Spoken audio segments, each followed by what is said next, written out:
If the world hates you, realize that it hated me. Because you do not belong to the world, and I have chosen you out of the world hates you. If they persecuted me, they will also persecute you. So there's elements of the world that are totally anti-Christian, totally opposite from the way we think as Christians and the way we live as Christians. Of course, Satan is totally blocked off from the truth, from goodness, totally, and he uses deception to destroy everyone if he can. So there's no reforming him. And those who follow him, in many ways, they're not reformable. Some of them are not reformable. They're so totally hardened.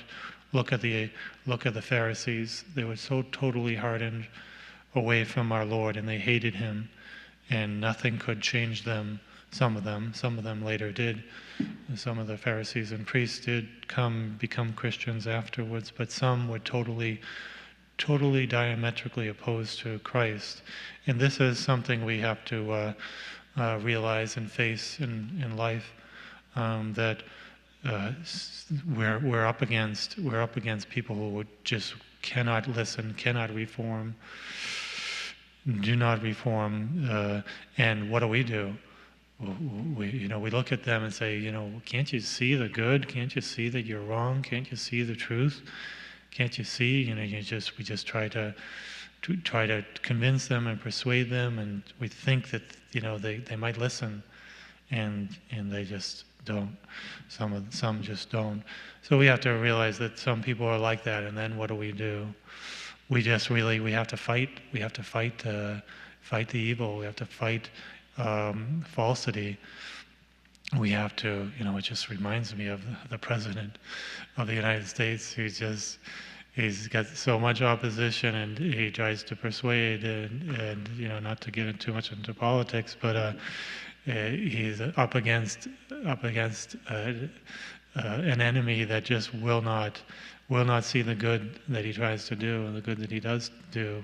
Of course, he probably does some things that are not good, but he's trying with his character to do much good, and his enemies just will not listen, will not see the good, and cannot. It seems like the media, they just cannot see the good, and Christianity they're totally against.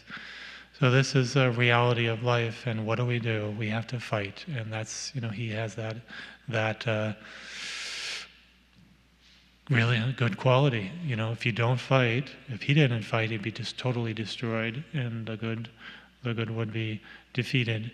We too have to be on this offensive, this fight against evil, and otherwise the good will lose. The good will, and the innocent will get hurt, and so it is very important that we be on the offensive as well as trying to persuade. We also have to fight, and that's what our Lord did. Our Lord fought against the Pharisees. Woe to you!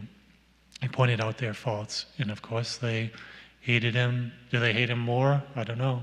Can you hate any more? Look at ISIS. People were trying to assuage them.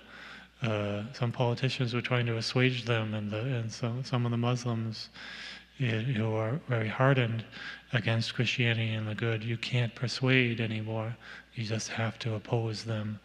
You have to oppose them, and oppose them with the good, oppose them with prayer, oppose them to, sometimes we have to defend ourselves, even physically at times. So this is the Christian fight. We're not pacifists. We are on the offensive to spread the faith and to protect the innocent and protect the good. We will be hated like Jesus was. But again, we know we're not into violence and always on the belligerent side. We do depend on the grace of God. We depend on God to change people, to change the world, and that takes prayer, that takes suffering and endurance at times, but it also does take offensive measures that we need to use to promote the faith and defend it.